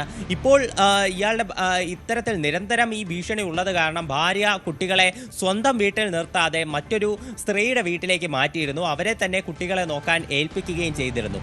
ഇപ്പോൾ ഈ ഭർത്താവ് വീണ്ടും ഈ ഭാര്യയോട് കലികേറി ഭാര്യ വീട്ടിലേക്ക് നേരിട്ടെത്തുകയായിരുന്നു. അതിനുശേഷം ഭാര്യയുടെ തലയ്ക്ക് നേരെ ഇയാൾ വെടിയുതിർത്തു. ഇപ്പോൾ ഇയാളുടെ ഭാര്യ ഗുരുതരമായിട്ടുള്ള അവസ്ഥയിൽ ചികിത്സയിലാണ്. തുടർന്ന് ഇയാൾ മറ്റ് 3 വീടുകളിൽ കൂടി കയറി. അതിനുശേഷം ശേഷമാണ് ഇയാൾ കുട്ടികളുള്ള വീട്ടിലേക്ക് എത്തിച്ചേർന്നത്. അവിടെ എത്തി ഈ കുട്ടികളുടെ സുരക്ഷ നോക്കാൻ ഏൽപ്പിച്ചിരുന്ന സ്ത്രീയുടെ തലയ്ക്ക് വെടിവെച്ചു. അതിനുശേഷം ഇയാൾ തൻ്റെ 7 മക്കളെ വെടിവെച്ച് കൊല്ലുകയായിരുന്നു. കൊല്ലപ്പെട്ടതിൽ 7 കുട്ടികളും ഇയാളുടെ മക്കളാണ്. അതിനുശേഷം ഈ നോക്കാൻ ഏൽപ്പിച്ച സ്ത്രീയുടെ ഒരു കുട്ടിയെയും ഇയാൾ വെടിവെച്ച് കൊന്നു. ഈ സ്ത്രീയുടെ മറ്റൊരു കുഞ്ഞ് ജനൽ വഴി ചാടിയാണ് രക്ഷപ്പെട്ടത്. ഈ കുട്ടിക്ക് നേരെയും വെടിവെപ്പുണ്ടായി. ഈ കുട്ടി ജനലിൽ നിന്ന് ചാടിയത് കാരണം കുട്ടിയുടെ 2 കാലുകളും ഒടിഞ്ഞതായിട്ടുള്ള വിവരമുണ്ട്. അതിനുശേഷം അക്രമി ഇവിടെ നിന്ന് രക്ഷപ്പെടാൻ ശ്രമിക്കുകയായിരുന്നു. തുടർന്ന് പോലീസ് ഇയാളെ പിന്തുടർന്ന് വെടിവെച്ച് കൊല്ലുകയായിരുന്നു. എന്തായാലും ദാരുണമായിട്ടുള്ള സംഭവമാണ്. ഇപ്പോഴും ആശുപത്രിയിൽ നിരവധി പേർ ഗുരുതരമായിട്ടുള്ള അവസ്ഥയിൽ ചികിത്സയിൽ തുടരുകയാണ്. ശരി, അജയ്, സുധാ, ബിജു വിവരങ്ങൾ പങ്കുവച്ചു. നമുക്കൊരു ഇടവേളയ്ക്ക് ശേഷം കൂടുതൽ വാർത്തകളുമായി തിരിച്ചെത്താം.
കളിക്കളം റെഡി.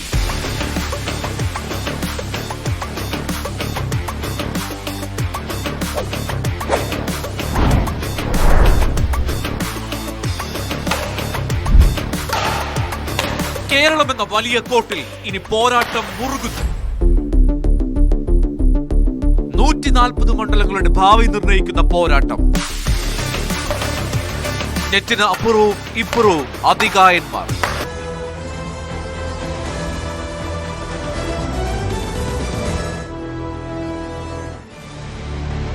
തമിഴ്നാട്ടിലെ വിരുദനഗറിൽ പടക്ക നിർമ്മാണശാലയിലുണ്ടായ സ്ഫോടനത്തിൽ ഒരാൾ കൂടി മരിച്ചു. ഇതോടെ മരണസംഖ്യ 25ആയി. 4 പേരെ ഇതുവരെ തിരിച്ചറിഞ്ഞില്ല എന്നുള്ളതും പുതിയ വിവരമായി ലഭിക്കുന്നുണ്ട്. മരിച്ചവരുടെ പോസ്റ്റ്മോർട്ടം നടപടികൾ ഇപ്പോൾ പുരോഗമിക്കുകയാണ്. വിരുദനഗറിൽ നിന്ന്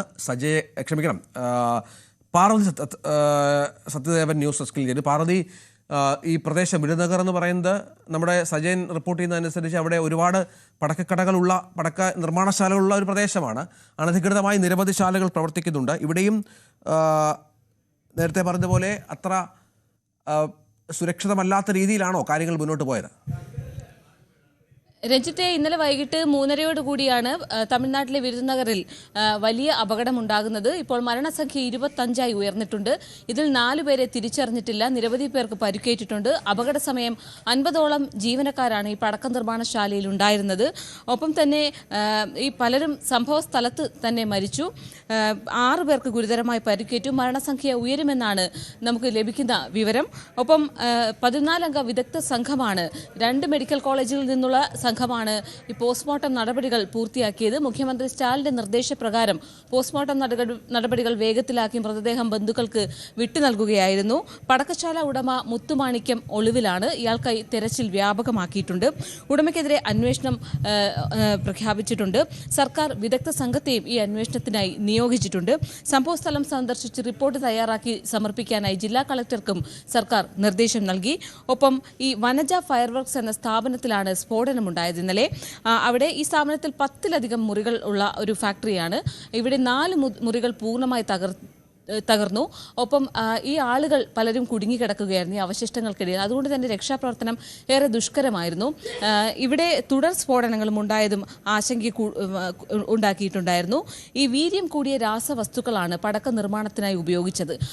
അതാണ് അപകടത്തിന്റെ ആഘാതം കൂട്ടിയതും മരണസംഖ്യ ഉയരാൻ കാരണമായതും. ഒപ്പം നിരവധി പടക്ക നിർമ്മാണശാലകളുള്ള സ്ഥലമാണ് ഈ വിരുദനഗർ.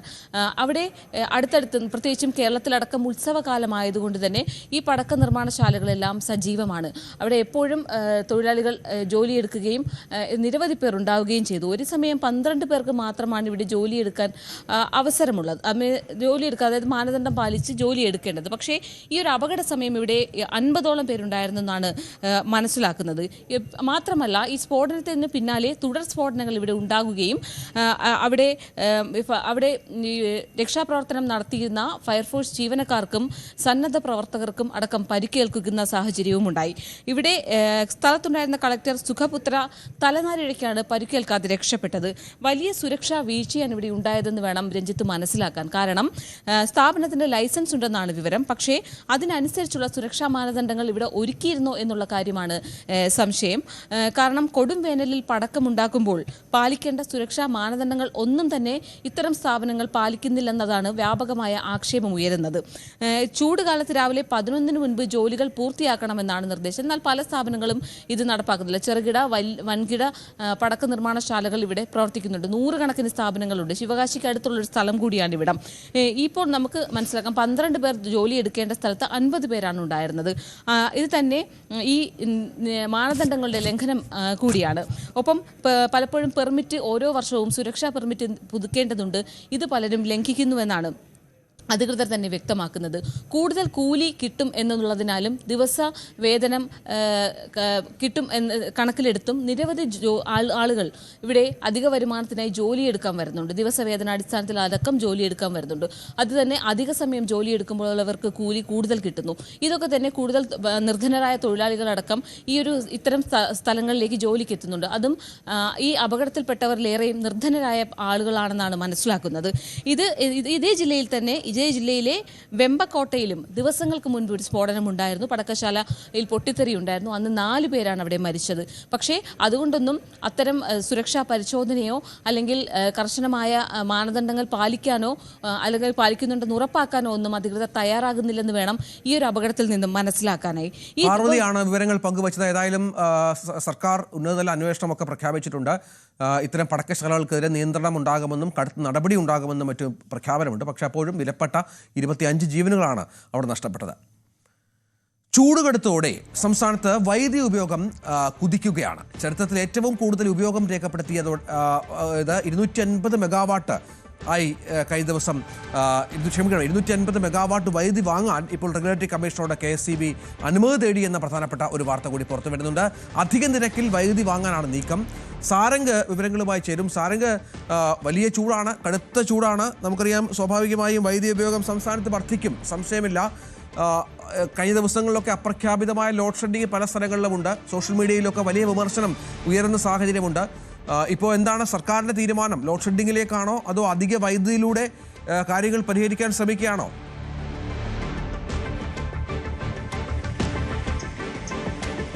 രഞ്ജിത്ത്, അധിക വൈദ്യുതിയിലൂടെ തന്നെ കാര്യങ്ങൾ പരിഹരിക്കാനുള്ള നീക്കമാണ് ഇപ്പോൾ KSEBിയുടെ ഭാഗത്തു നിന്നുണ്ടാകുന്നത്. പവർ ഗ്രിഡിൽ നിന്നും അധിക വൈദ്യുതി, അതായത് താൽക്കാലികമായ അധിക വൈദ്യുതി വാങ്ങുന്നതിൽ ബുദ്ധിമുട്ടുകളുണ്ട്. അതുകൊണ്ട് തന്നെ കൂടിയ നിരക്കിൽ ഇപ്പോൾ പുറമേ നിന്നും വൈദ്യുതി എത്തിക്കാനുള്ള ഒരു നീക്കമാണ് നടക്കുന്നത് ഈ ഒരു KSEBിയുടെ ഭാഗത്തു നിന്നും. അതിന് 22-ാം തീയതി യോഗം ചേരുമെന്നാണ് മനസ്സിലാക്കുന്നത്. കഴിഞ്ഞ ദിവസം അടക്കം ഉയർന്ന രീതിയിലുള്ള ഉപഭോഗമാണ് സംസ്ഥാനത്ത് രേഖപ്പെടുത്തിയത്. 6033 മെഗാവാട്ട് പീക്ക് സമയങ്ങളിൽ രേഖപ്പെടുത്തിയിട്ടുണ്ട്. 6300 മെഗാവാട്ടാണ് ഇപ്പോൾ KSEBിയുടെ സംവിധാനങ്ങൾക്ക് താങ്ങാൻ കഴിയുന്ന ശേഷി എന്ന് പറയുന്നത്. അതുകൊണ്ട് തന്നെ ഇനി വരുന്ന ദിവസങ്ങളിലും ഈ പീക്ക് സമയങ്ങളിലെ വൈദ്യുതി ഉപയോഗം കൂടുകയാണെന്നുണ്ടെങ്കിൽ ലോഡ് ഷെഡിങ്ങിലേക്ക് കടക്കേണ്ടി വരും.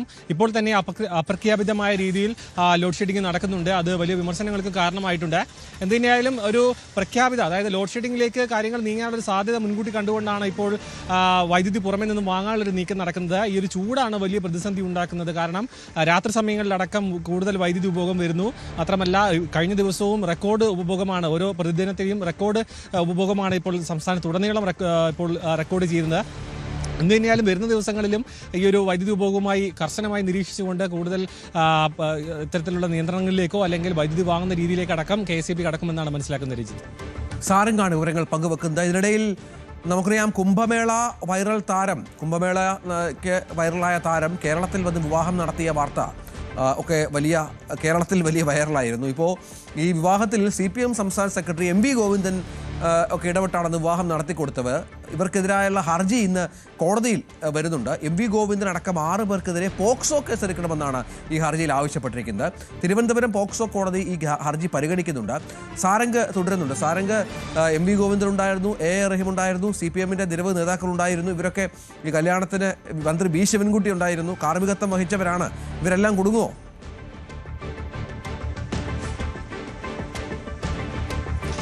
രഞ്ജിത്ത്, തീർച്ചയായും. കാരണം പോക്സോ കേസ് രേഖപ്പെടുത്തുന്നത് തൊട്ട് തന്നെ, അതായത് പോക്സോ കേസായി കാര്യങ്ങൾ മാറുമെന്ന് അറിഞ്ഞതുപോലെ തന്നെ വലിയ രീതിയിലുള്ള സമ്മർദ്ദത്തിലായിരുന്നു മന്ത്രിയും ഒപ്പം സംസ്ഥാന സെക്രട്ടറി അടക്കം. കാരണം ഈ ഒരു പെൺകുട്ടിയുടെ പ്രായപൂർത്തിയായിട്ടില്ല എന്ന വിവരങ്ങളായിരുന്നു മധ്യപ്രദേശ് പോലീസിന്റെ ഭാഗത്തു നിന്നും ഉണ്ടായത്. അതുതന്നെ വലിയ രീതിയിലുള്ള തലവേദന പാർട്ടിക്കും വിദ്യാഭ്യാസ മന്ത്രിക്കടക്കം ഉണ്ടാക്കിയിട്ടുണ്ട്. കാരണം കൃത്യമായ നിയമ നടപടികളിലൂടെ പോവുകയാണെന്നുണ്ടെങ്കിൽ തന്നെ ഇത് ഒരു നിയമസങ്കീർണതയിലേക്ക് പോകാൻ സാധ്യതയുണ്ട്. കാരണം ഈ ഒരു രേഖകളും മറ്റും പരിശോധിച്ചത് അമ്പലവും, അതായത് ക്ഷേത്ര കമ്മിറ്റിയും പോലീസ് അടക്കമാണ്. ആ കാര്യങ്ങൾ തങ്ങൾക്ക് വലിയ ഉത്തരവാദിത്വം ഇല്ല എന്ന് പറയുമ്പോൾ പോലും പങ്കെടുത്തത് സമൂഹത്തിൽ തന്നെ മന്ത്രിയും അടക്കം സംസ്ഥാന CPM-ന്റെ തന്നെ സംസ്ഥാന സെക്രട്ടറി അടക്കമാണ് പങ്കെടുത്തത് എന്നത് എടുത്തു പറയേണ്ട ഒരു വസ്തുതയാണ്. അതുകൊണ്ട് തന്നെ ഇതിന്റെ നിയമസാധ്യതകൾ എത്രത്തോളം സങ്കീർണമായ രീതിയിലേക്ക് കാര്യങ്ങൾ കടക്കുമെന്ന കാര്യത്തിലും വ്യക്തതയില്ല. എന്തായാലും ഹർജി ഇപ്പോൾ കോടതിയുടെ മുൻപാകെ എത്തിയിട്ടുണ്ട്, ഇന്ന് പരിഗണിക്കുമെന്നാണ് മനസ്സിലാക്കുന്നത്. അത് കേസിൽ ഉൾപ്പെടുത്തിക്കൊണ്ട് മുന്നോട്ട് പോവുകയാണെന്നുണ്ടെങ്കിൽ അത് വലിയ രീതിയിലുള്ള ബുദ്ധിമുട്ടിലേക്ക് പാർട്ടിയെയും ഒപ്പം തന്നെ മന്ത്രിയെയും എത്തിക്കാനുള്ള സാധ്യത നിലനിൽക്കുന്നുണ്ട്. അതേസമയം മൊണാലിസ ഇപ്പോഴും പോലീസിനെ പിടികൊടുത്തിട്ടില്ല, അതായത് ചോദ്യം ചെയ്യലിലേക്ക് അടക്കം അവർ എത്തിയിട്ടില്ല എന്നാണ് മനസ്സിലാക്കുന്നത്. മാത്രമല്ല ഗർഭിണിയാണെന്നടക്കമുള്ള വിവരങ്ങൾ പുറത്തേക്ക് വരുന്നുണ്ട്. എന്തുതന്നെയായാലും ആരുടെ ഭാഗത്താണ് ശരി എന്ന കാര്യത്തിൽ ഇനിയും വ്യക്തത വന്നിട്ടില്ല. കാരണം മധ്യപ്രദേശ് പോലീസ് പറയുന്നു ഈ ഒരു 16 വയസ്സിൽ ആയിട്ടേ ഉള്ളൂ, അല്ലെങ്കിൽ 18 വയസ്സ് തികഞ്ഞിട്ടില്ല എന്നാണ് മധ്യപ്രദേശ് പോലീസ് പറയുന്നത്. മൊണാലിസയുടെ ഭാഗം എന്ന് പറയുന്നത് അനുജന്റെ ജനന സർട്ടിഫിക്കറ്റിൽ കൃത്രിമത്വം കാണിച്ചുകൊണ്ടാണ് തനിക്ക് 18 വയസ്സായിട്ടില്ല എന്ന് അറിയിക്കുന്നത്. 2008 ജനുവരി 1 ജനിച്ച തനിക്ക് പ്രായപൂർത്തി ആയിട്ടുണ്ട് എന്നാണ് ഇപ്പോൾ കുംഭമേളയിലെ വയർത്താരമായിട്ടുള്ള കുട്ടി പറയുന്നത്. എന്തിനായാലും ഇന്നത്തെ കോടതിയുടെ തീരുമാനം നിർണായകമാണ്. അത് പോക്സോ കേസ് ഉൾപ്പെടുത്തിക്കൊണ്ട് മുന്നോട്ട് പോവുകയാണെന്നുണ്ടെങ്കിൽ അത് വലിയ തലവേദന പാർട്ടിക്കും ഒപ്പം തന്നെ മന്ത്രിക്കും ഉണ്ടാകാൻ സാധ്യതയുണ്ടായിരുന്നു. എന്തായാലും മൊണാലിസയും ഭർത്താവും കേരളത്തിലുണ്ട്. ഇവർ മധ്യപ്രദേശ് പോലീസ് ഇവിടെ ഒരാഴ്ച ക്യാമ്പ് ചെയ്ത് ഇവരെ കാണാനുള്ള ശ്രമം നടത്തിയിരുന്നു. പക്ഷേ അവർക്ക് പിടികൊടുത്തില്ല.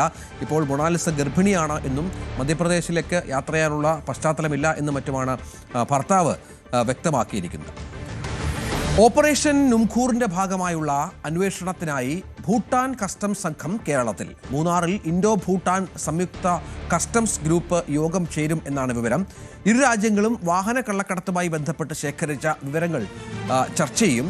500-ലധികം വാഹനങ്ങളാണ് കേരളത്തിൽ നിന്ന് മാത്രം പിടിച്ചെടുത്തത്. ഡാനി പോൾ വിവരങ്ങളുമായി ചേരും. ഡാനി, സമൂഹത്തിലെ ഉന്നതർക്കൊക്കെ ഈ വിഷയവുമായി ബന്ധമുണ്ട്. പലരും ഈ ഭൂട്ടാൻ വാഹനങ്ങളുടെ ഉപഭോക്താക്കളാണ്. ഇപ്പോൾ ഏറ്റവും ഒടുവിൽ ലഭിക്കുന്ന വിവരമനുസരിച്ച് ഭൂട്ടാൻ കസ്റ്റംസും നമ്മുടെ കസ്റ്റംസും ഈ വിഷയം വളരെ പ്രാധാന്യത്തോടു കൂടി തന്നെ അന്വേഷിക്കുന്നു എന്നാണ്. എന്തൊക്കെ നടപടികളാണ് ഇനി മുന്നോട്ട് കൊണ്ടുപോകുന്നത്? ഈ ചില വാഹനങ്ങളൊക്കെ പിടിച്ചെടുത്തിട്ടുണ്ട്. അതുപോലെ തന്നെ സമാനമായി തന്നെ കാര്യങ്ങൾ ഗൗരവമായി മുന്നോട്ട് പോകുമോ?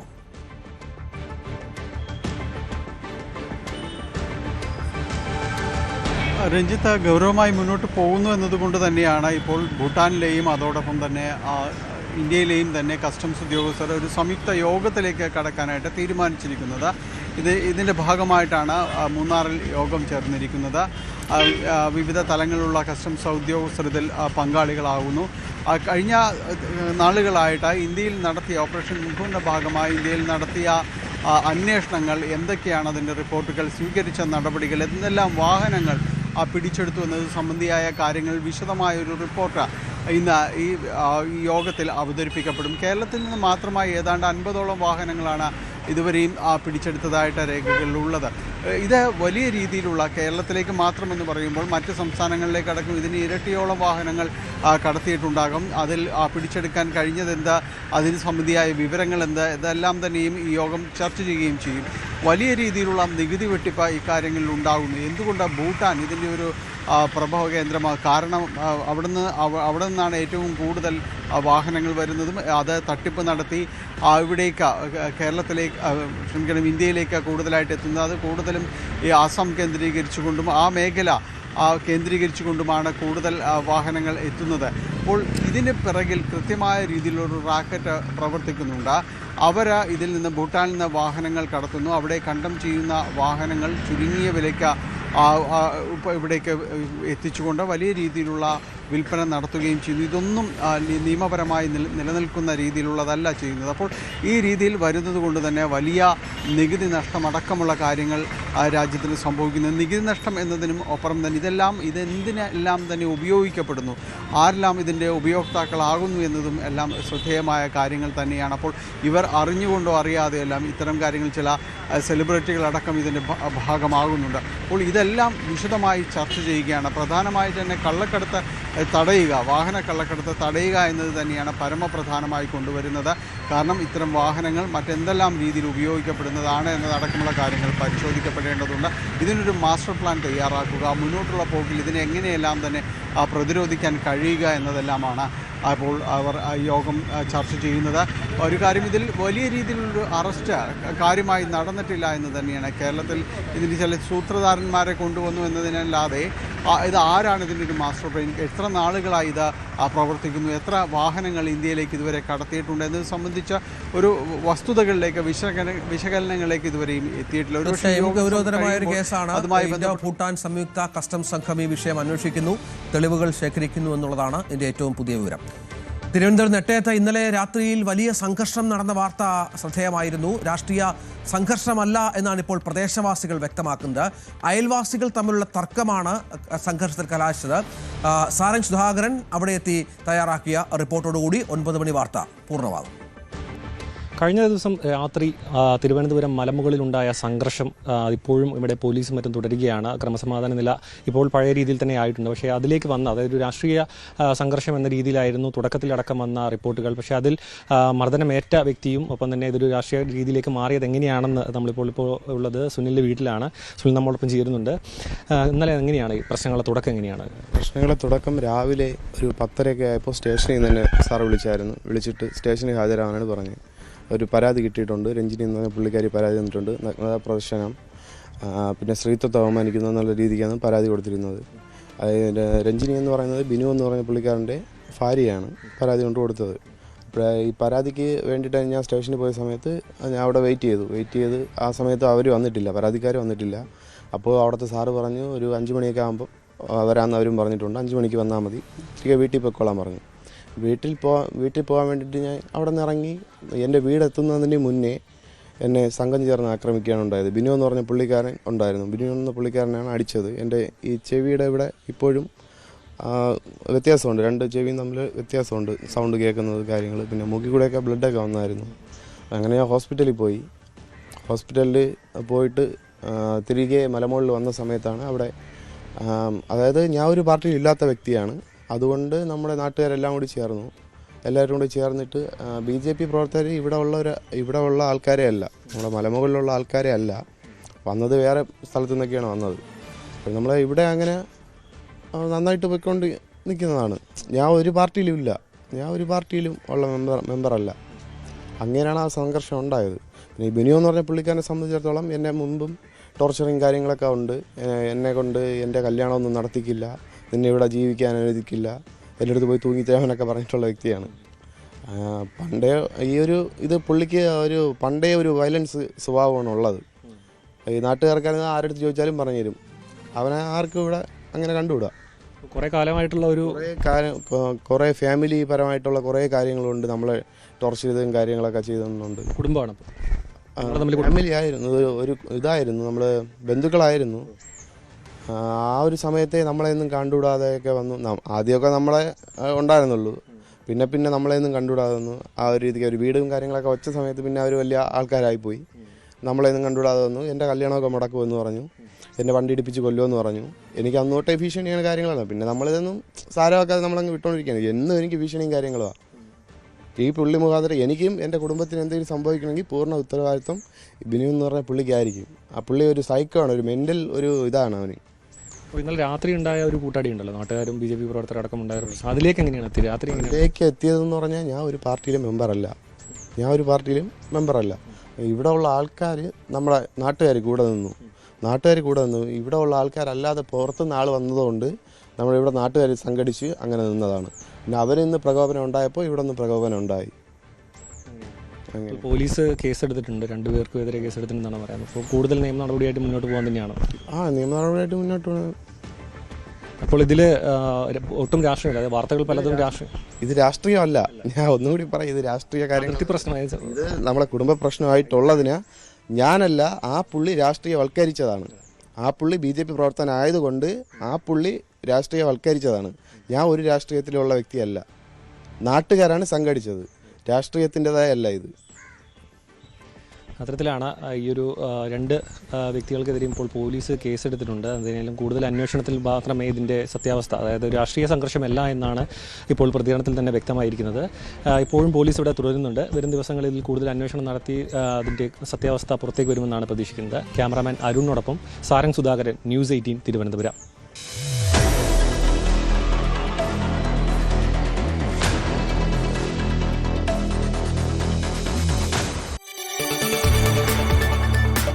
കൂടുതൽ വാർത്തകൾക്ക് News 18 Keralam YouTube channel subscribe ചെയ്യുക.